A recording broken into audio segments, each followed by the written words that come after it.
Então, nessa nossa terceira aula, a gente vai ver a respeito da história da Indonésia, esse amplo universo arquipélago indonésio.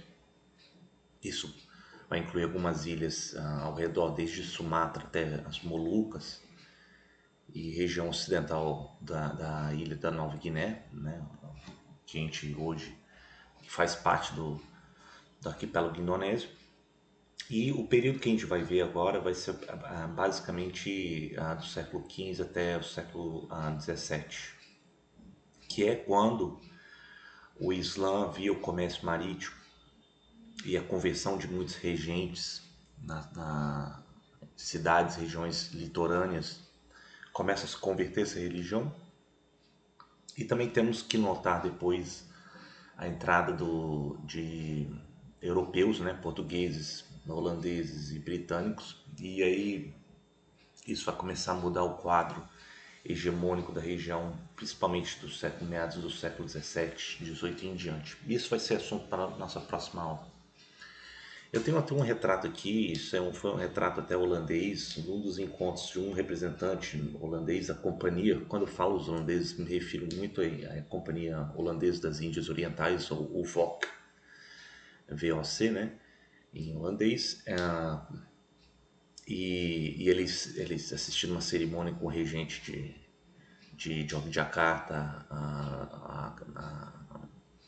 um espetáculo em cima do tigre ser caçado. Enfim, o fato é que a gente vai ver que haverá mudanças ao longo da história indonésia. E aí eu tenho um mapa aqui que eu gostaria novamente de a gente prestar atenção das regiões, primeiro da ilha de Java, nesse litoral norte aqui, a Temak, Cirebon, né, que vai receber as primeiras comunidades muçulmanas ligadas ao comércio marítimo. Veremos a região de Prambanan aqui, que é onde vai se estabelecer depois a capital do reino que controla praticamente toda Java no século XVII, XVI em diante, né, o Mataram. Essa região ocidental aqui vai ser um sultanato chamado Banten, ou Banten hoje, e é onde entra em contato com os holandeses posteriormente. Essa região aqui de Minangkabau, que vai ser conquistado pelos muçulmanos. Então, os muçulmanos se estabelecem primeiramente aqui na região de Passai e Aceh, e também em Malacca e o sultanato de Johor. Então temos aí primeiro mapa para situarmos os nossos argumentos. Além de Bali, né, claro, a gente falou rapidamente de Bali, como é que ele tem uma espécie de auge com o enfraquecimento da hegemonia javanesa, o estabelecimento de uma elite que traz a cultura indo-budista para a ilha de Bali.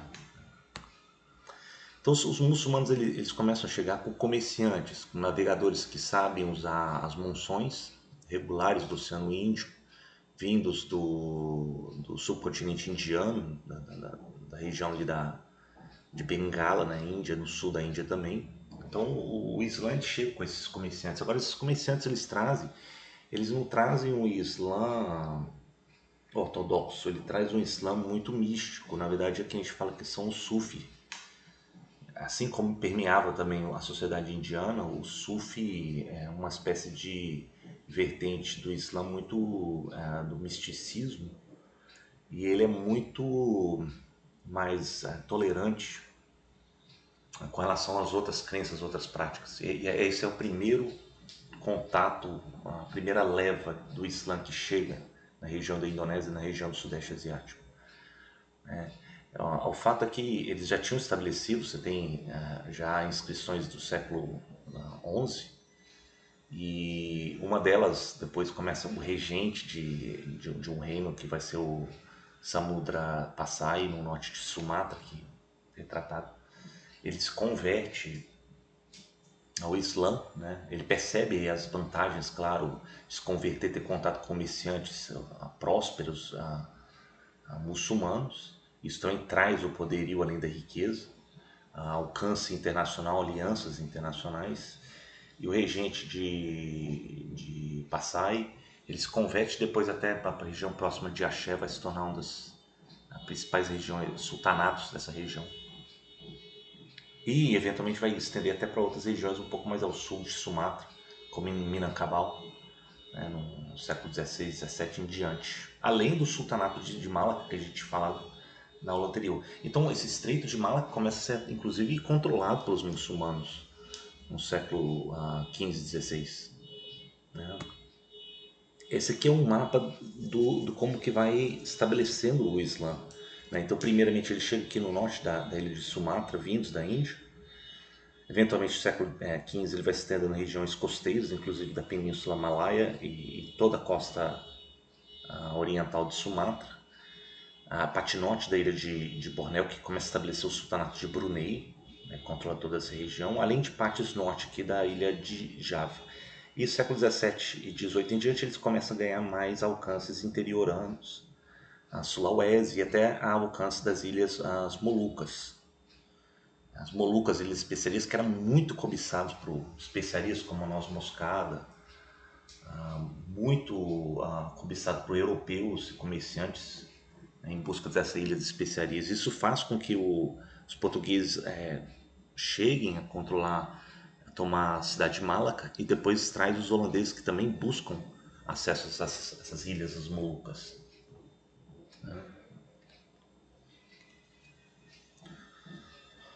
Bom, o comércio então ele começa se expandir. Então a gente viu que a realeza de Samudra Passai tinha se convertido, também um outro reino perto, o Perlac, também tinha se convertido já no século XIII. Eles trazem a ideologia islâmica, a escrita árabe, inclusive depois o malaio, que é largamente falado na região, se torna uma língua franca e ela é escrita em letras árabes, que depois vai ser conhecido como escrito como o Jawi, amplamente difundido por toda a região. Né? Século XV, o Islã ali começa a estabelecer, falei rapidamente, em uma espécie de cabeças de ponte na região da Indonésia. Né?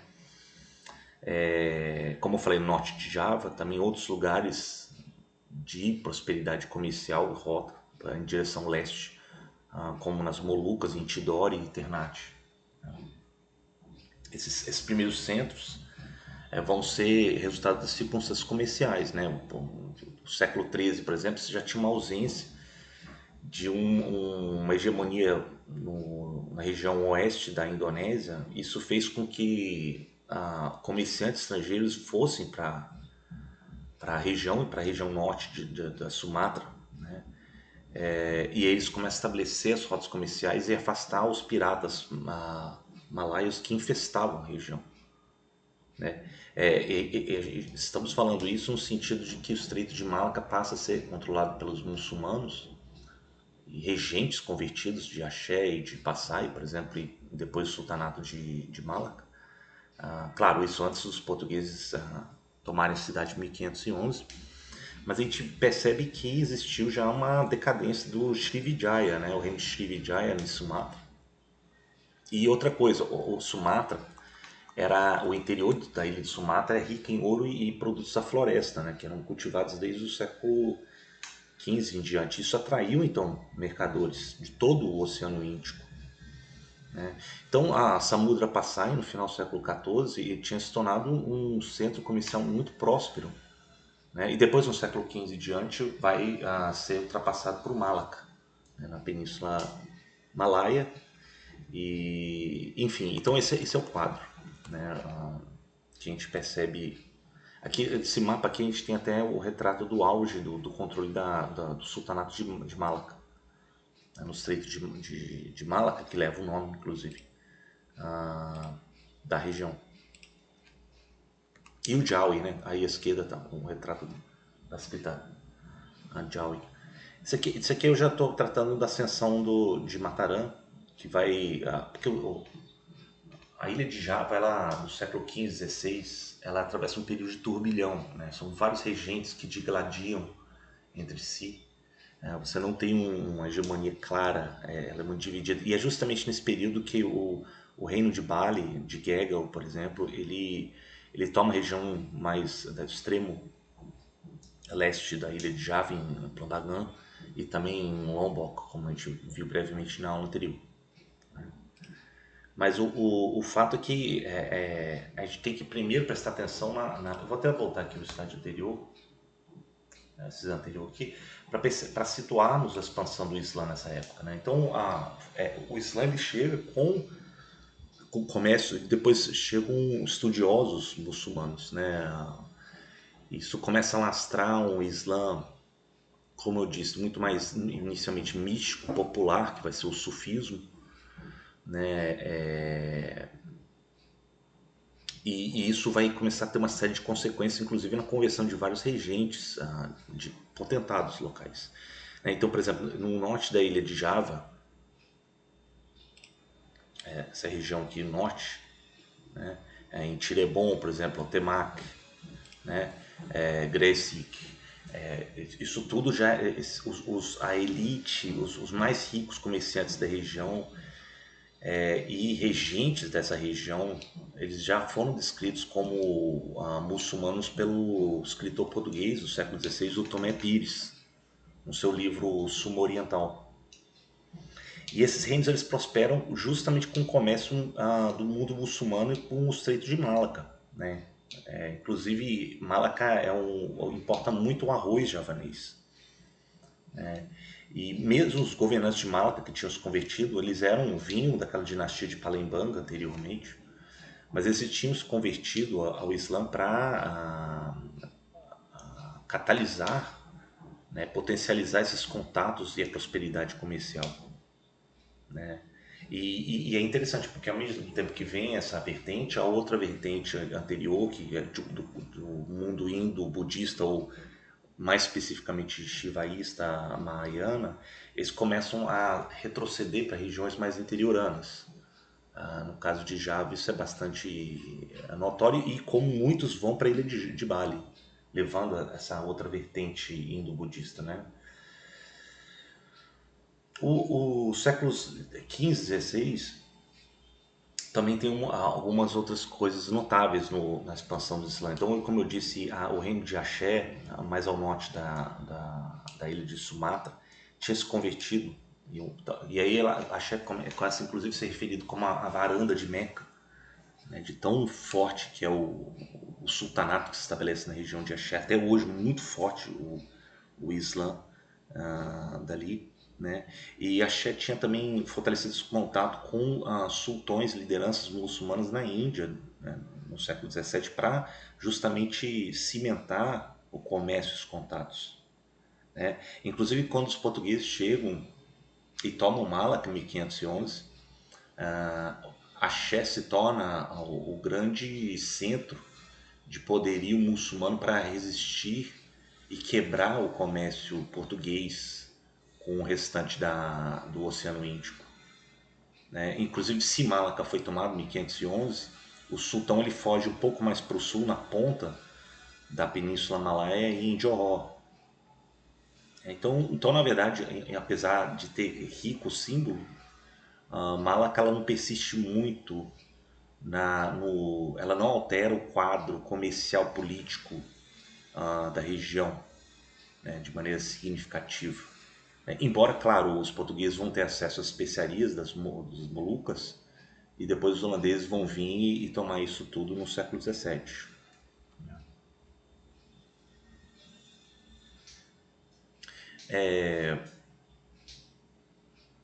Eu tenho. Eu já falei aqui das escritas, e aí a ascensão o que vai ter de mais notável no século XVII depois em Java vai ser a ascensão de um reino, que vai ser de Mataram. Ele inclusive remete a um antigo reino bem anterior de Mataram, da região central javanesa. E esse reino ele carrega a herança indo-budista. Né? É curioso isso, eles carregam ainda cerimônias, só que o regente, a elite de Mataram se converte ao Islã. Né? Tanto é que eles ganham o título de sultão.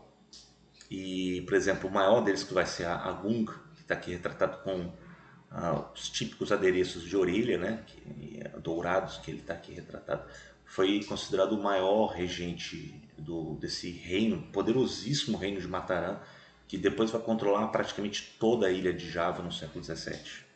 É sob seu reino, inclusive, que está aqui retratado o auge de Mataram. Ele controla as regiões ocidentais, inclusive em cima de Banten, né, que tinha se aliado aos holandeses no século XVII, e também regiões de Madura e regiões um pouco mais a leste. Então esse é o reino a se destacar e coloca uma ordem unificada na ilha de Java, né? Uma extraordinária prosperidade, né? Claro, o Mataram vem em cima da decadência anterior do reino de Madhya-Pradesh, né? A gente viu isso nas aulas anteriores. O Madhya-Pradesh ele decai nas desavenças dos sucessores de disputas pelo trono de Madhya-Pradesh. Isso vai deixar um vácuo de poder em Java e de conflitos entre regentes muçulmanos e não muçulmanos. E disso que decorre que alguns líderes, por exemplo, da região de Temak, por exemplo, que já tinham se convertido ao Islã, eles tentam tomar o controle de toda a região central javanesa. E nesse sentido vem uma nova liderança da região central de Java, né, na região de Prambanan, que ataca e domina principalmente as regiões da costa norte javanesa, muito próspera com o comércio internacional. É disso que decorre que acende depois os sultões de Mataram, né, como Agung está aí retratado. Então o Islã ele começa a tomar conta de toda essa região, né? Nesse quadro que eu falei para vocês, Temak já tinha sido dominado já no século XVI, né? Foi incorporado ao reino de Mataram, que estava nascendo e estabelecendo na ilha de Java, né? Inclusive Tomé Pires ele retrata, né, os hábitos profundamente islâmicos já da elite de Mataram e da costa norte, como em Temak, na ilha de Java, né?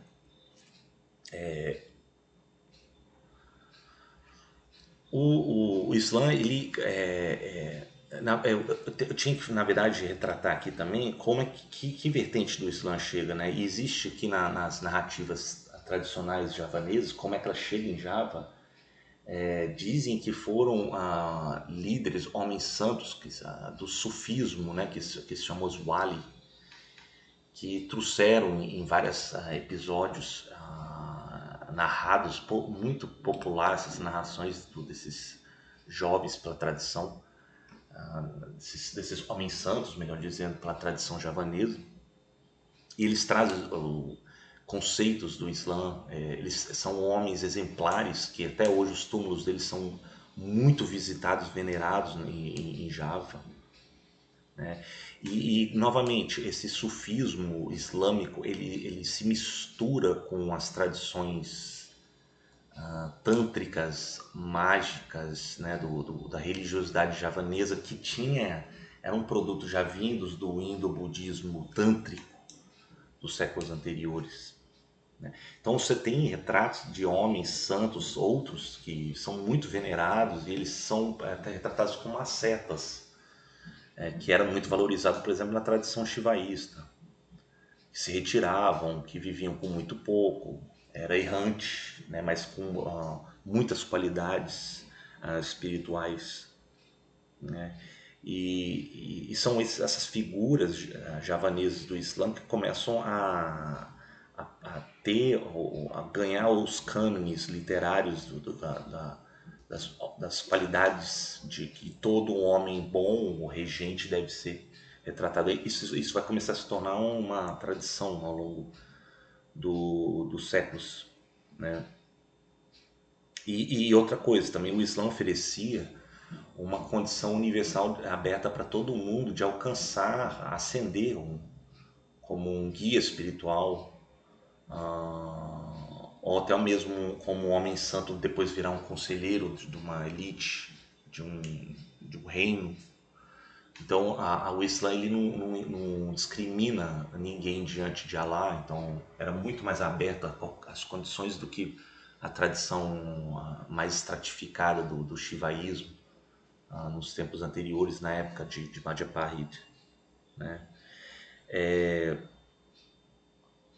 Isso, claro, vai incomodar muitos também que seguiam aquelas tradições do shivaísmo, do Mahayana, né? O indo-budismo dos tempos de Madhyapahita, né? Muitos começam a permanecem no interior, né? O reino de Mataran, inclusive, ele negocia muito com alguns regentes dessa tradição vindos da época de Madhyapahita, que está em franca decadência, né, em várias regiões de Java.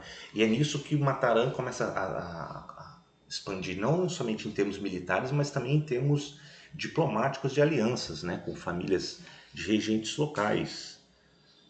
Então, por isso que a ascensão de Mataram ela é um processo, sim, também tem a vertente militar, mas também ela é um avanço de cálculo político diplomático, né, com a antiga aristocracia. Muitos deles se incomodados, inclusive, como eu disse, fogem para outras regiões. A Sumatra estava sendo dominado também pelos sultanatos de Axé, de Passai, chega até a região de Minangkabau, na região central de Sumatra. A Península Malaia também tinha sido tomada por sultanatos, como o sultanato de Johor ou de Malaca, até a tomada de temporária dos portugueses de Malaca em 1511. Então muitos começam a ir para as outras regiões, e um deles eles começam a ir para um dos reinos, por exemplo, de Gegel, no sul de Bali. E esse período até um período do auge do reino balinês de Gegel, né, no século XV, XVI. Mas depois ele vai entrar em decadência, novamente vai dividir em 9 reinos na ilha de Bali nos séculos posteriores. Então esse aqui é o que a gente começa a considerar como o quadro político o javanês e região no século XVII, que é principalmente em torno da crescimento e hegemonia de Mataram. É um Islã que ganha a elite de Mataram. Mataram os regentes de Mataram, a Agung, ele é um excelente exemplo. Tem todas as qualidades admiradas, tanto na vertente do Islã, como também da tradição do indo-budismo, né? E disso tudo vai nascer um rico material de lendas, depois de contos, né? Que vai retratar essa mistura do Islã, do sufismo místico com o indo-budismo, como a obra do Serat Khanda, que é a história universal dessa cultura misturada desse período. Eu tenho aqui. Então aqui tem um retrato dos 9 homens santos, né? Que é a narrativa tradicional de como chegou o Islã para esses homens santos do Sufi, os Walis, né? Os 9 Walis, ou Walisson. E como eu disse, então o sufismo islâmico aqui, ele vai ganhando e incorporando as práticas e figuras santas javanesas, né? Então é um Islã completamente próprio que vai estabelecendo no Islã, em Java e região, no século XVII em diante. Agora, Sumatra, existem alguns elementos de Sumatra que depois vão ter uma ortodoxia um pouco maior em Axé, por exemplo, diferente do que acontece em Java, mas isso a gente pode considerar depois nas próximas aulas. Uma coisa que eu peguei desse período também, que é muito famoso, e é um retrato da sobrevivência da mitologia,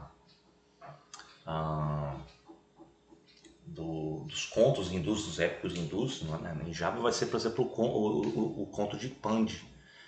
Pandi, na verdade, era um príncipe, né, muito mais do universo hindu, do universo de Madhyapahita, que retrata como que as suas aventuras em busca da princesa Kihara, ele vai atrás dela ao longo de várias aventuras. Pandi, ele na verdade ele é muito esperto, muito inteligente, ele enfrenta seres espirituais, tentações, batalhas, né? Tudo para ele tentar buscar a sua amada que tinha se perdido. esse conto de Pandi, ele é muito contado no teatro de marionetes, o wayang, muito popular em Java, né? O conto ele é uma maravilha, porque são vários contos que tem também o cunho didático, né? Eu não sei, particularmente eu comparo muito Pandi com Ulisses, porque a maneira que ele sempre traz o ensinamento, ele consegue escapar de uma situação. Então esse cunho didático para quem assiste esse teatro de marionetes é uma coisa impressionante. E também oferece uma explicação mitológica das forças da natureza, da, da natureza humana, além da natureza cósmica. Como é que, por exemplo, os humores, as traições, a lealdade, tudo isso vem para compor um quadro de exemplo, de didática a ser ensinado. Isso é muito também. É, Esse teatro é muito popular entre a população javanesa e para as crianças, né? Então, e não é à toa que hoje é um dos tesouros, considerado um dos tesouros da Unesco, né?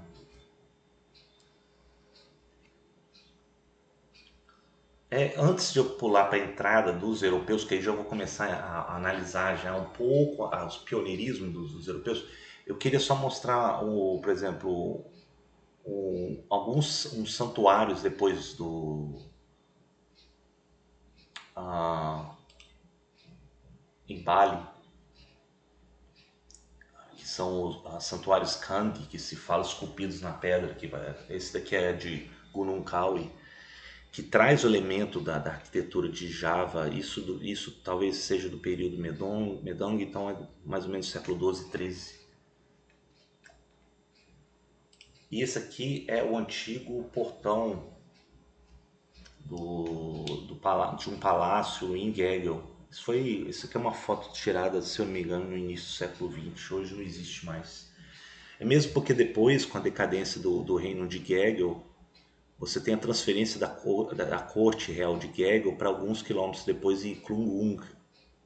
E aí Bali vai depois se fragmentar em 9 reinos e vão viver fragmentado. Agora eles carregam toda a tradição do, do shivaísmo, do hindu shivaísta, do budismo, que vinha desde a época de Madhya-Praga.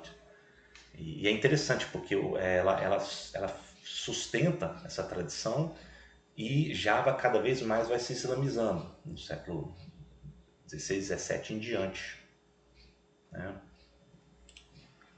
Agora temos a entrada dos portugueses. Então aqui os portugueses chegam, né? Claro, eles vão em busca daquelas especiarias, de molucas, como eu falei para vocês. Os portugueses são os primeiros, eles chegam e tomam a fortaleza de Malaca, retratada à esquerda, 1511, para grande euforia dos portugueses, que depois conseguem estabelecer os contatos em algumas bases em Molucas. Agora a gente tem que entender que as Molucas, ou Maluco que se falava na época, já tinha também entrado com o Islã já, né? Os regentes locais tinham percebido aí a vantagem de se converter ao Islã, os contatos internacionais com comerciantes islâmicos, né? E mesmo que Malaca tinha sido tomado, o sultão de Malaca ele foge para a região mais ao sul da Península Malaya, em Johor, hoje nas proximidades de Singapura. E então, apesar da entrada dos portugueses, ele não altera de maneira significativa o quadro comercial e nem político da região. O Islã ele começa ainda a se prosperar e não, apesar de ter sido desejo dos portugueses, a população não os converte ao cristianismo, ao catolicismo, né? Então você tem uma entrada mais limitada aí. O que vai alterar vai ser depois a entrada de comerciantes holandeses. Os comerciantes holandeses eles tomam, por exemplo, em 1641, pela Companhia das Índias Orientais da Holanda, a VOC, tomam Malaca. Só que os holandeses têm uma estrutura naval muito maior na região. Então eles chegam a dominar todo o comércio, contato com as Ilhas Molucas, das Ilhas Especiarias, né? Dá um enorme lucro para a companhia no século XVII em diante. Né? Agora, ainda assim, o quadro político não é tão alterado, porque tanto os portugueses quanto os holandeses, eles entram, mas eles entram como comerciantes. A partir do século XVII, XVIII em diante, quando Java começa a entrar no período já de fragmentação, com a decadência de Mataram, aí que os holandeses começam a interferir no meio político de Mataram, para tentar sustentar o seu controle na região de Java e nas ilhas próximas. Né? E nesse sentido que, voltando um pouco, no século XVII, os holandeses buscando uma base na ilha de Java, eles encontram e firmam um acordo com o sultão de Bantein, que não tinha sido ainda tomado por Mataram, embora ele tenha prometido alianças com o reino de Mataram, mas nessa região de Java Ocidental, o sultão de Bantein ele concorda com que a companhia holandesa estabeleça um entreposto no que era a antiga cidade de Jakarta, né? Jakarta, que hoje é Jakarta. Né? Mas ele estabelece um primeiro entreposto, que era apenas um entreposto comercial permitido pelo sultão local. E eventualmente, depois de algumas disputas, os holandeses eles tomam essa região e fundam, aí constroem com material inclusive importado da Holanda, que eles trazem, redes de canais inclusive para remetendo até as cidades holandesas, e fundam então a cidade de Batávia. Aí ainda assim você tem ainda aos olhos dos regentes indonésios, os comerciantes estabelecendo uma base que não era nada escandaloso comparado com a história muito plural, aberta ao comércio de Java e da região. Né? Então até então ainda não era uma ameaça, só houve um período de revolta. Isso foi, por exemplo, uma das revoltas que Agung manda as tropas de Mataram para reprimir a confusão que tinha tomado na região de Bantein. Isso também sobra para os holandeses. Muitos holandeses, inclusive, são capturados, feitos prisioneiros nesse sítio que Mataram faz em cima da Batávia. É nesse período, inclusive, que vem o Houtman. Houtman, na verdade, era um holandês, um aventureiro, que ele inclusive chega a bombardear, para ameaçar o regente de Banten. Né? Mas a gente não está falando ainda de grandes consequências políticas, estamos ainda falando apenas de aventureiros que são quase como piratas que trabalham a serviço da Companhia das Índias Orientais. Né? Então Mataram, nesse sítio, né, você já tem uma afirmação da hegemonia de Mataram muito forte em cima dos holandeses, inclusive. Os holandeses entendem que Mataram já é um adversário político muito mais sério a negociar. Se eles quisessem ter alguma base comercial, que era isso que eles queriam nesse primeiro momento, né, não queriam se envolver na política, porque isso é oneroso demais para o comércio, que é o que a companhia quer. Mas eles entenderam que o regente de Mataram era o que você tinha que negociar para ter alguma paz, algum acordo, né, para manter o comércio. Você teve então, inclusive, vários episódios. Um deles, eu trouxe até aqui um retrato curioso da época de Mataram, o próprio rei de Mataram assistindo um duelo, um conflito entre holandeses e javaneses no final do século XVII.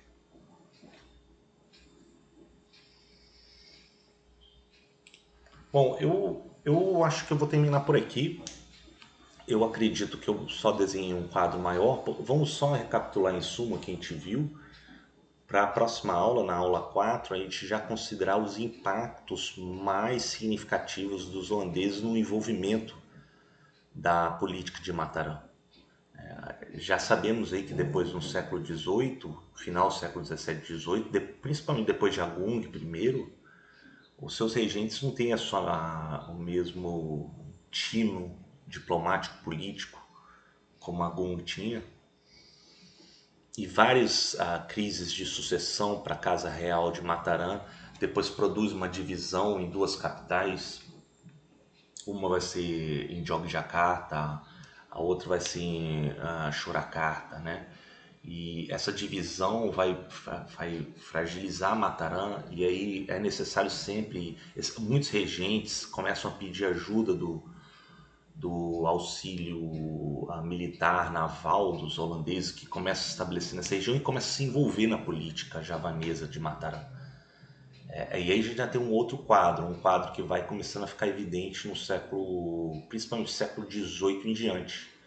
E aí começa a vir uma outra geração de holandeses, como o Jan Peterson Cohen, por exemplo, que pregam um maior envolvimento da companhia holandesa na política javanesa. E aí você tem um outro quadro, já tem um quadro que começa a andar mais pro quase que já um imperialismo via essa companhia, e eles vão ter problemas, porque, por exemplo, eles começam a se envolver em outras regiões muito lucrativas. Os britânicos começam a chegar também nas regiões mais ao norte, em Sumatra, na costa ocidental de Sumatra, no extremo norte, mais ao norte da Península Malaia, também já tinham chegado alguns britânicos via a Companhia das Índias Orientais Britânicas na Índia. E o Islã muito forte em Sumatra. Então você tem um envolvimento dos holandeses em Java que vai repercutir em outras regiões da Indonésia. Né? E aí sim, aí as guerras vão ser já mais significativas. Né? O número de batalhas vão ser muito mais significativo. Então o maior envolvimento holandês do século XVIII em diante vai configurar uma hegemonia maior holandesa, mesmo no trato da corte de Mataram, que estava em decadência, e vai produzir uma série de resultados políticos que vai configurar já um nascente imperialismo holandês do século XVIII, XIX em diante. E aí eu já sumarizo o que a gente viu na aula de hoje, tá bom? Então a gente se vê na próxima.